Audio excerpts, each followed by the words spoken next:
Welcome back to End a Huddle. Today we're going somewhere most podcasts won't go. Why there are so many versions of the Bible, whether the differences actually matter, what's really going on with those so-called lost and missing books, and yes, what Jesus actually looked like. We're covering all of it. But first, you ever been in a Bible study and somebody reads a verse out loud with full confidence and you look down at your page thinking, that is not what my Bible says? Same chapter, same verse, completely different words. That's exactly what today is about. Let's get into it. Oh, the classic awkward silence. You pull yours out, check the chapter, check the verse, and the words are completely different. And suddenly, two people are low-key arguing over who has the real text, even though they're looking at the exact same historical event. Exactly. It's wild. People will go to war over vocabulary, but it raises a massive, genuinely fascinating question. Are we all even reading the same book? Because today we are unpacking a mystery that touches billions of people. We're going to look at why there are so many versions, the truth behind those so-called lost books the internet loves to obsess over, and a deeply uncomfortable reality, how the physical image of Jesus and the words of this text have been twisted and weaponized throughout history. It's a challenging lineup, but it's so necessary. Because when you don't understand the history of how this text reached us, it's easy to either idolize a specific translation or dismiss the whole thing entirely as corrupted. Right, so let's start with the sheer scale of this. How many versions are we actually talking about? Prepare yourself for this number. In English alone, just English, there are approximately 900 printed translations, versions, and paraphrases that have existed since the 1500s. And if we zoom out globally, the full text has been translated into over 770 languages, with portions available in over 4,000 languages. It holds the Guinness World Record for the best-selling nonfiction book in human history. 900 English versions. Does that mean we have 900 fundamentally different messages? Not at all. The vast majority of those differences aren't about changing the doctrine. They are about translation philosophy. You think of it like taking a photograph of a mountain. You can use a wide-angle lens, a telephoto lens, or put a warm filter on it. It's the same mountain, just captured with a different focus. I like that. So what are the lenses? Basically, three approaches. First, you have word-for-word translations. These try to mirror the original Hebrew and Greek syntax as closely as possible. They are incredibly precise, but sometimes a bit clunky to read. Then you have thought for thought. Instead of translating the exact words, they translate the original idea into smooth modern English. Finally, you have paraphrases, which read almost like a casual conversation with a friend. So if I'm reading Psalm 23, the word for word might give me that majestic, heavy valley of the shadow of death, while a paraphrase might say something like, even when I walk through the darkest valley. Exactly. One carries the grand poetic weight of 400 years of history, and the other feels immediate and personal. But the underlying ancient manuscripts they are drawing from, they are about 98% identical across the board. The core truth that the shepherd is guiding you doesn't change one bit. Okay, but let's address the elephant in the room. What about the versions that actually have different books? Because a Protestant text has 66 books, but if I pick up a Catholic version, it has 73. And I think the Ethiopian Orthodox tradition has over 80. That's not just a different lens. That's a whole different mountain range. That is an important distinction, but here's the anchor point. Across every major tradition, Protestant, Catholic, Eastern Orthodox, the 27 books of the New Testament are exactly the same. Zero debate. The divergence is entirely in the Old Testament, and it traces back thousands of years to which ancient collection of Jewish scriptures, the Hebrew text or the Greek translations, was considered the ultimate authority. So it's a historical debate about the Jewish text, not a cover-up about Jesus, which perfectly transitions us into my favorite internet conspiracy theory. You see it on social media all the time. The church hid the real gospels. The Vatican has secret books they don't want you to read. They usually name drop things like the Gospel of Thomas or the Gospel of Judas. What is actually going on there? The famous lost books. This usually stems from a massive archaeological discovery in 1945 at a place called Nag Hammadi in Egypt. They found these ancient papyrus manuscripts, and skeptics immediately claimed they were the suppressed true history of Jesus. But here is the historical reality. They weren't lost. They were rejected. Rejected by who and why? By the early Christian communities themselves. First of all, these texts were written way too late, mostly in the 2nd through 4th centuries. The people who wrote them never met Jesus, and they never met anyone who met Jesus. But more importantly, the theology in them was entirely alien to the historic faith. These texts, known as Gnostic Gospels, taught that physical matter was inherently evil, that the God of the Old Testament was a lesser malevolent deity, and that salvation was just about unlocking secret mystical knowledge. So it's less of a hidden truth and more of a totally different religion wearing Christian clothing. Perfectly said. The early leaders didn't lock these away in a dark vault to control the masses. They read them, evaluated them, and essentially said, this contradicts everything the eyewitnesses actually taught us. It was quality control, not a conspiracy. That makes so much sense, but speaking of things that have been altered or misrepresented over time, like we have to talk about the physical image of Jesus, because if you walk into countless homes or historic cathedrals, you are going to see a man with pale skin, flowing light brown hair, and striking blue eyes. The classic European Renaissance portrait. Right. But historically, scientifically, what did he actually look like? Based on forensic anthropology and skeletal remains from 1st century Judea, Jesus was almost certainly a Middle Eastern man. He likely had dark brown to black hair, deep brown eyes, and olive brown skin.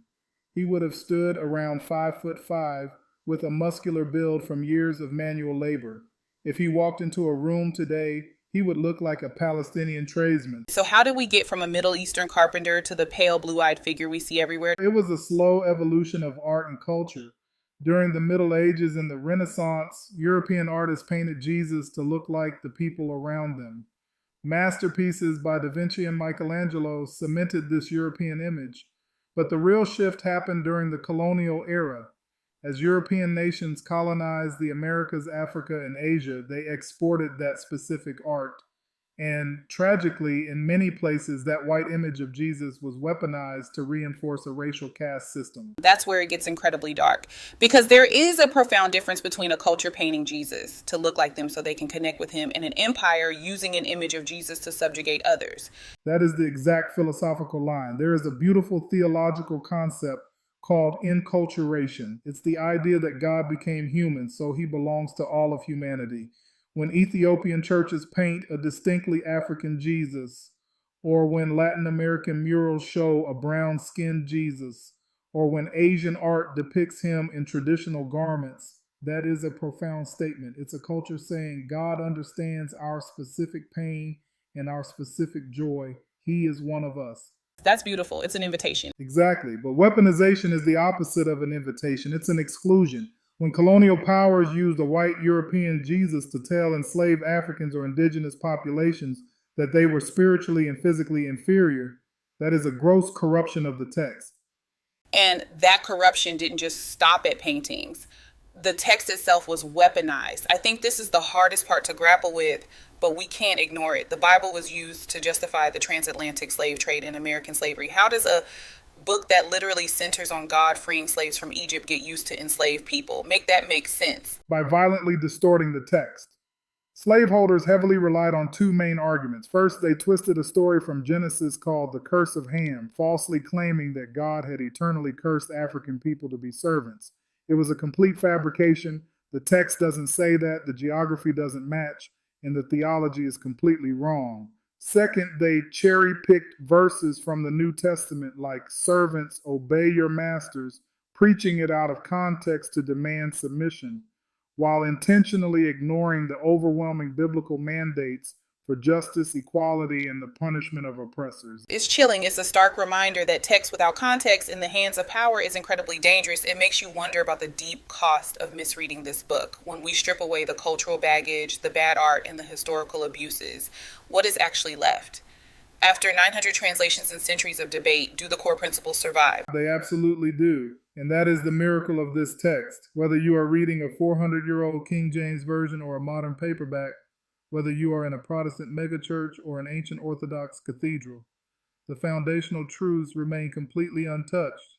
Which are? That God is the creator, that humanity is deeply broken and cannot save itself, that God didn't abandon us, but entered the mess of human history through Jesus. That salvation is a free gift of grace, not something you can buy or earn, and that ultimately love and justice have the final word over death. No translation debate, no lost manuscript, and no historical abuse has ever been able to erase those core pillars. That brings me to the other weapon people use against the Bible. If it's not secret books, it's contradictions. You hear this constantly. I can't believe the Bible because it contradicts itself. It's the favorite argument of the Bible skeptic. And to be fair, if you read the Bible like a flat legal document, you will find things that look like errors. Give me an example. The classic one is the resurrection. In Matthew's gospel, the women go to the tomb and see one angel. In John's gospel, they see two angels. Contradiction. Is it if I tell you I went to dinner with my wife and later I tell a friend I went to dinner with my wife and kids? Did I lie to you? No. You just focused on a different detail. Exactly. Matthew mentions the angel who spoke. John mentions both. If there are two, there is legally one. This is how eyewitness testimony works. If four people see a car accident, one mentions the red light, one mentions the speed, one mentions the driver. They are different accounts, but they describe the same event. In a court of law, if all four witnesses told the exact same story word for word, you think they rehearsed it. You think it was a lie. Precisely. The variations in the Gospels actually prove they are authentic, independent accounts. What about the weirder ones, like Noah's Ark? One verse says, bring 2 of every animal, and a few verses later it says, bring 7 pairs of clean animals. Again, context. The first command is the general rule, pairs.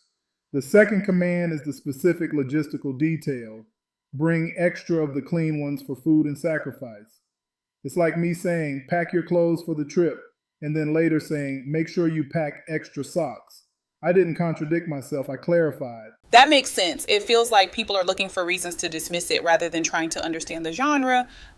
That is often the case. The Bible is a library, poetry, history, prophecy, letters. You can't read poetry like a science textbook. But here's the bottom line on contradictions. None of the debated verses, and there are some textual variants scholars argue about, affect a single core doctrine of the faith. Not one? Not one. The deity of Christ, the resurrection, salvation by grace, those are rock solid across every manuscript and every translation. It's interesting. We spend so much time worrying about the right version or the lost books or the errors. It's a distraction strategy.